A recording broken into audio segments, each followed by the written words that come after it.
Welcome to another episode of our brand new series that we have been going through a number of Islamic arguments, countering those arguments, trying basically to refute those arguments, but at the same time offering a lot of sources and tools to counter them, sometimes even using Islam's own sources, sometimes from the Hadith tradition, sometimes from the biography of Muhammad, sometimes from writing outside of that by other prominent Muslims. We cover things like the claim the Quran is preserved, for instance.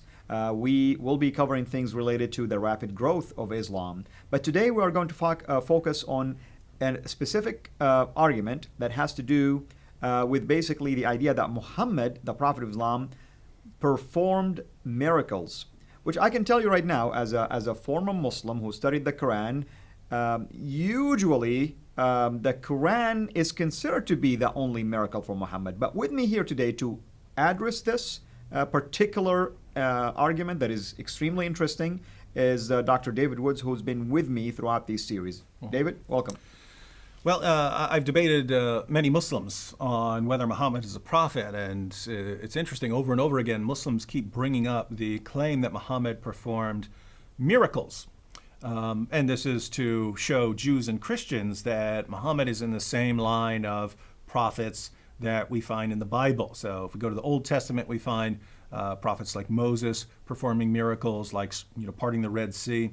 If we go to the New Testament, we find Jesus performing miracles, we find the apostles performing miracles, and so on. And so this is to show that Muhammad is in the same line with all of these guys. And if Muhammad did perform miracles, that would be something that we would need to consider as evidence for Islam. And when we look at the Muslim sources, we find in the Sirah and in the Hadith, Muhammad performing miracles. We find him shooting water out of his fingertips when his followers were thirsty. He could miraculously provide food for his followers. Right. But we have to be somewhat skeptical of sources because of their dates, right? Muslims, Christians, we don't just believe things just because they're written down somewhere, right? We have to consider the sources.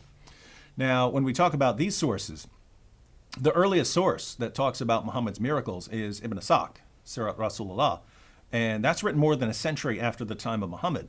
And that's a book that most Muslims I talk to don't even say they don't believe in. They say don't quote that book to us because I'm quoting things like the satanic simply verses because and things part like of it also were lost as well. And so they tell me don't quote that book. Okay. So what source do we go to talk about Muhammad's miracles? Well, they say we have to go to Sahih al-Bukhari and Sahih Muslim. But these were written 2 centuries after the time of Muhammad. So you're talking about 2 centuries to invent things. And we know that Muslims had very good reasons to invent stories. They're going around, they're interacting with Jews and Christians, and over and over and over again, Jews and Christians were asking the Muslims, what miracles did your prophet perform? Correct. And what did Muslims say? Well, at first they're saying the Quran. Look at this awesome, miraculous Quran. And Jews and Christians did not take that seriously at all. Again, they have miracles like Moses parting the Red Sea, and then they have Muslims look at this lovely Arabic script, right? What kind of miracle is that? So Christians and Jews were not impressed with this. And so by the time you get to Ibn Ishaq and Sahih Muslim and Sahih al-Bukhari and so on, suddenly you have all these miracle stories.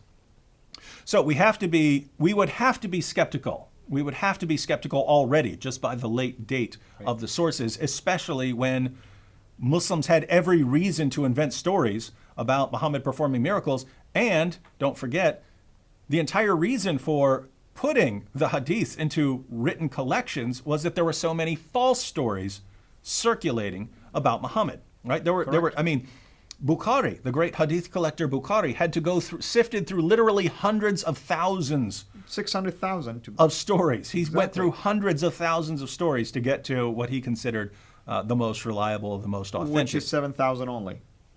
So most of it he regards as fabrication. So these stories grow up in an atmosphere where Muslims are inventing all kinds of false things about Muhammad in order to justify their positions. So this is the community that says, oh, and by the way, he performed miracles. We're making up stories, we're lying about all kinds of things, and Muhammad performed miracles. Very difficult to take that seriously. That's correct. But there's an even bigger problem for Muslims, namely the Quran over and over again talks about Muhammad being asked why he couldn't perform miracles. And the response is never, what are you talking about? Muhammad's performing miracles all the time. What are you talking about? He's performing miracles all over the place. Let's look at what the Quran says. We'll go through several passages where people during Muhammad's time, this is how we know that Christians and Jews were challenging Muslims as the Muslims went out and preached, because even when Muhammad was preaching himself, people are constantly challenging him. Why can't you perform a miracle? Why can't you do anything miraculous that might make us believe in you? So let's read through some of the passages on what the Quran says about this. So chapter 6, verse 37 of the Quran, and they say, the unbelievers say, why has not a sign been sent down to him from his Lord? Say, surely Allah is able to send down a sign, but most of them do not know. Notice, why hasn't a sign been sent down? Well, Allah is able to. Well, we would all agree that God can send signs. The question was, why doesn't he send down one for Muhammad? Notice, if Muhammad had been performing miracles, and they ask, why has a sign not been sent down to him from his Lord? The appropriate response would have been, what are you talking about? He just did a miracle last week. There were like 80 people who saw it, Exactly. something like that. It will be reported. But over and over again, this is what we find. Let's look at Surah 10, verse 20. And they say, why is not a sign sent to him from his Lord? Say, the unseen is only for Allah. Therefore wait. Surely I too, with you, am of those who wait. So why doesn't a sign come to Muhammad? Why doesn't Muhammad have a miracle? Because the unseen things are only for Allah. We don't know why he doesn't send a miracle. Again, if Muhammad had been performing miracles, why not? Oh, by the way, Muhammad performed miracles all the time. Why do you guys keep asking for miracles when he's been performing so many? Surah 11, verse 12. Then it may be that you will give up part of what is revealed to you, and your breast will become straightened by it, because they say, why has not a treasure been sent down upon him, or an angel come to him? You are only a warner, and Allah is custodian over all things. So why hasn't a miracle come down upon Muhammad? Because Muhammad is only a warner. Surah 13, verse 7. And those who disbelieve say, why has not a sign been sent down upon him from his Lord? You are only a warner, and there is a guide for every people. Surah 13, verse 27. And those who disbelieve say, why is not a sign sent down upon him by his Lord? Say, surely Allah makes him who will go astray, and guides to himself those who turn to him. Surah 17, verse 59. And nothing could have hindered us that we should send signs, except that the ancients rejected them. And we gave to Samud, the she-camel, a manifest sign, but on her account they did injustice, and we do not send signs but to make men fear.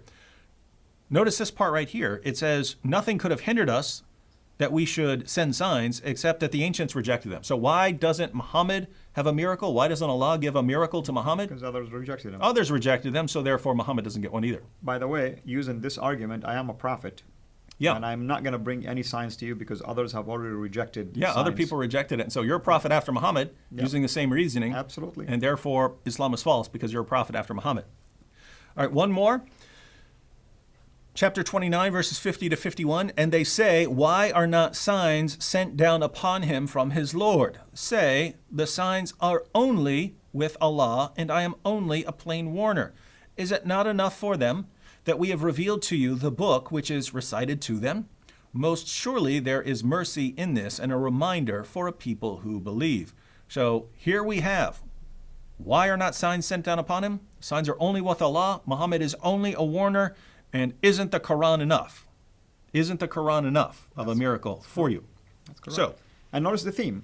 I'm just a warner. Mm-hmm. I'm just a guide. I'm just a warner. That's it. Anyone can do this job, by the way, to warn people. Yeah. And following this reasoning, isn't every Muslim who preaches the Quran to us Is a warner? warner? Yeah. Exactly. So over and over again, in the Quran itself, people are challenging Muhammad. Jews are asking him, Christians are asking him, unbelievers are asking him, polytheists are asking him, the idolaters are asking him. Everyone's, why doesn't this guy have any miracles? And over again, I'm just a warner, I'm just a warner, I'm just a warner. Never, what are you talking about? Why do you guys keep asking the same question over and over again for years when I've been performing miracles all along, as we find in the Hadith? Well, a couple things here. Muslims should realize they have to be skeptical, even about their most trusted collections now, right? Correct. So even stories about Muhammad performing miracles in their most trusted sources of stories about Muhammad, those pass Bukhari's criterion for an authentic narration. They passed Imam Muslim's criteria for an authentic narration. And we know the stories are false because they contradict even the Quran. Even the Quran doesn't support these stories. That means your most trusted stories are in doubt. Even those were the best of the best, right? They go through hundreds of thousands to get down to the best, and even the most reliable can't be seriously trusted. So, Muhammad couldn't perform miracles, and this is the only one. And the reasons for Allah not giving another miracle apart from the Quran is that other people had rejected them. Absolutely, brother. And it's really baffling to me that Muslims will even want to argue about miracles using the Hadith. Why not the Quran? Mm-hmm. The Quran was around the time of Muhammad. Why didn't God reveal such a thing? And in a little bit, I'm going to show why I'm raising this basically objection to this silly argument by using something that was written 2 centuries later. Mm-hmm. And so Muslims, by the way, do try to take that approach. They try to argue that there are miracles in the Quran, but they're only interpreting these as miracles because they're interpreting them in the light of these later sources and not of what the Quran actually says. So we'll look at the 2 examples they have. Muslims have 2 examples that they pull from the Quran to show that Muhammad did perform miracles according to the Quran. Now there's an obvious problem here. If in these verses Muhammad is performing a miracle, then that would be yet another example of a contradiction in the Quran, because all these other verses deny that Muhammad could perform miracles, and the Quran is his miracle. That's correct. So, but let's take chapter 29 of the Quran, verses 50. Chapter 17, verse 1. Surah Al-Isra. Yeah. Chapter 17, verse 1 of the Quran. This refers to Muhammad's night journey.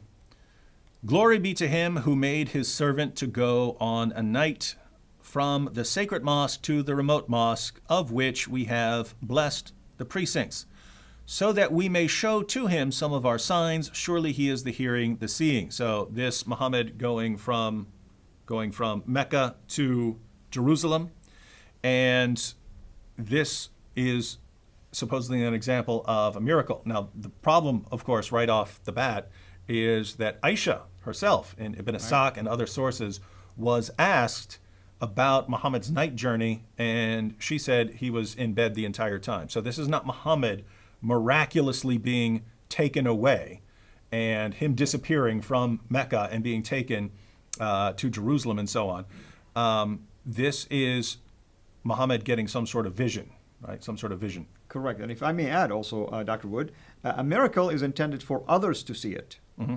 So his own wife said he was asleep. But even let's assume he left the room.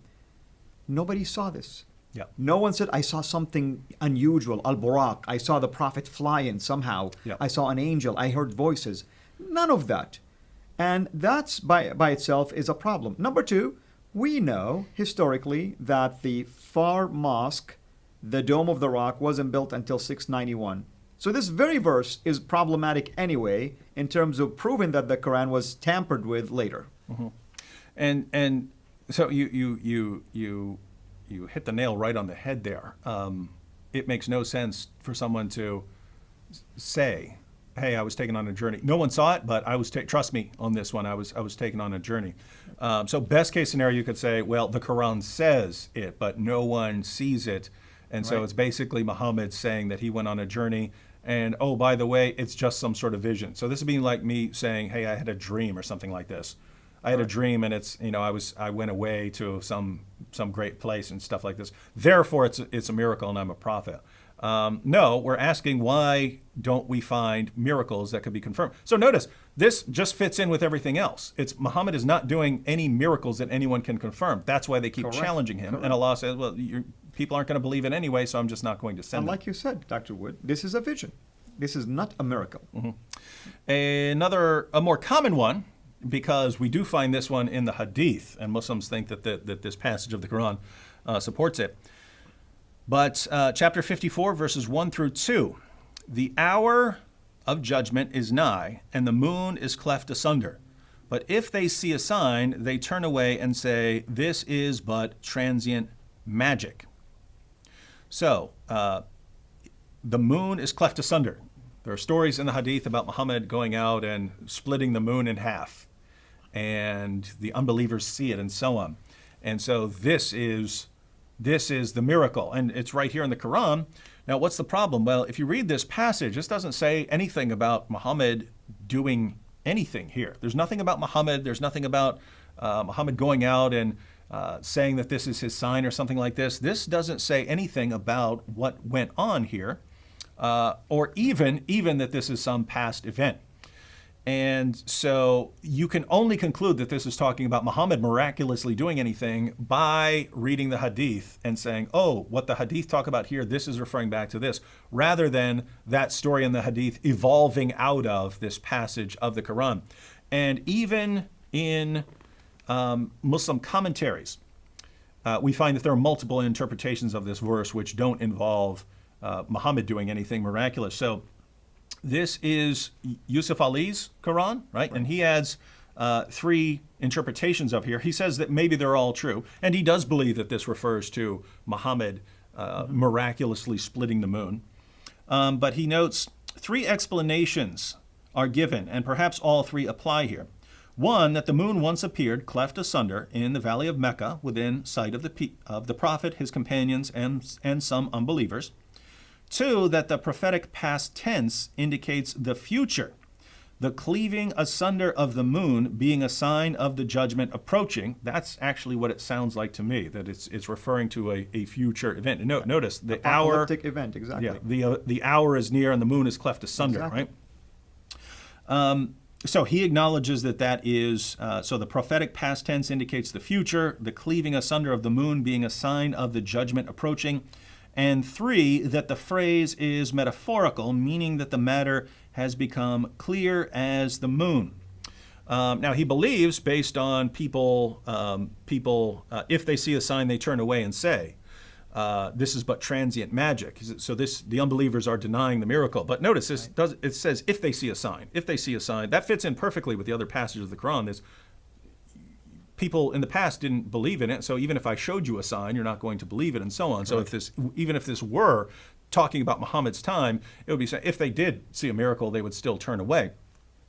But as far as this sort of language here, you even find it in other passages of the Quran. So I'll start off reading the beginning of Surah 75 here. Allah says, I do call to witness the resurrection day, and I do call to witness the self-reproaching spirit. Does man think that we cannot assemble his bones? Nay, we are able to put together in perfect order the very tips of his fingers. But man wishes to do wrong even in the time in front of him. He questions when is the day of resurrection. At length, when the sight is dazed, and the moon is buried in darkness, and the sun and moon are joined together, that day will man say, where is the refuge? Notice this, the moon is buried in darkness, the sun and moon are joined together. The Quran uses this kind of language over and over again. So when it's talking about the moon being cleft asunder, and it says that this is a sign of the approaching judgment and so on, the judgment is near, it sounds like that's referring to apocalypse, not something that's happening during the time of Muhammad to confirm his prophethood. But I mean, at the end of the day, there's not one word about Muhammad doing anything. That's correct. Best case scenario for Muslims, according to the passage, you'd say people saw some event and didn't take heed about what they should believe about God and didn't take heed that the judgment is near or something like that. Nothing about anything happening here that would confirm Muhammad as a prophet. So when we read the Quran from beginning to end, there isn't one single word about Muhammad performing a miracle or Muhammad having anything to do with a miracle apart from the Quran. And we find over and over and over again, like a beating drum, Muhammad not being able to perform miracles, and people constantly asking him why he couldn't perform miracles, and the Quran making excuses, making all kinds of excuses for why Muhammad didn't perform miracles. And so, if Muslims are basing their belief in Muhammad based on the idea that he performed these miracles that we find in the Hadiths, well, you really should read the Quran, Muslims, because Muhammad didn't do any of that according to the Quran. And I want to add to what you just mentioned, and thank you for all this detailed reference to Quranic verses. It's interesting because when it came to Muhammad, the Quran keeps insisting that he's just a warner. Yet the same Quran actually mentioned miracles that Moses did, Jesus did. Let me just give you a funny example. You and I know that Muslims are quick to rush to Deuteronomy 18:18 and say, only Muhammad is a prophet like Moses. Yep. Well, here is the Quran's own admission that he is not. In chapter 28, verse 48, this is what it says. Yet when the truth come to them from ourselves, they said, why has he not been given the like of that Moses was given? Which is what? Signs. But did they not disbelieve also in what Moses was given aforetime? In other words, just because the others rejected Moses' sign, I'm not going to give you any. This would have been a perfect opportunity for Muhammad to show that he is indeed a prophet like Moses. What about our Lord Jesus Christ? Even the Quran acknowledged that Jesus himself and his mother, both of them were a sign. And then Jesus himself also long after the ancients had been rejecting other miracles of other prophets. Exactly. And God still kept sending people miracles. Exactly. Why? Because the people who are there are different people from the ones who had rejected the miracles. And many people did believe in Jesus because of his miracles, even though other ancient people rejected miracles.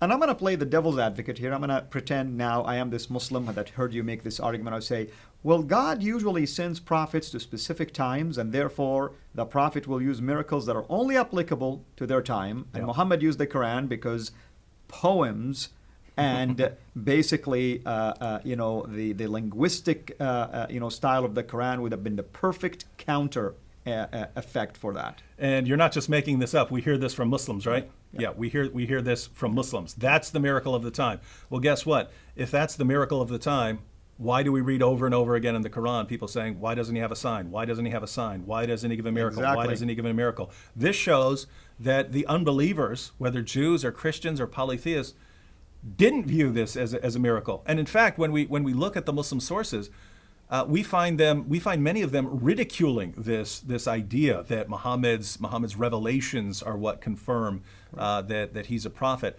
So history shows that people didn't take this argument very seriously. Yes, he apparently won some followers early on who were impressed by his revelations, but that's not how Muhammad won lots of followers, right? When he fled Mecca, he did not have many people. It was only later on when his message changed to, join me, fight the unbelievers. If you die in battle, you go to paradise and get your virgins. If you survive, then you split up the war booty. We'll divide up the female slaves and all their property and so on. That's when Muhammad started winning tons of followers. So as far as the people of his time, very few people found this argument impressive. Exactly. Well, thank you, brother, as always. We appreciate your efforts. Can you give our audience just a hint of the next argument that we'll be addressing? Well, you mentioned earlier on the argument from rapid growth. So next time we could go over the argument that Islam must be true because it's growing so rapidly. Islam's the fastest spreading religion, so it must be the truth. Wonderful.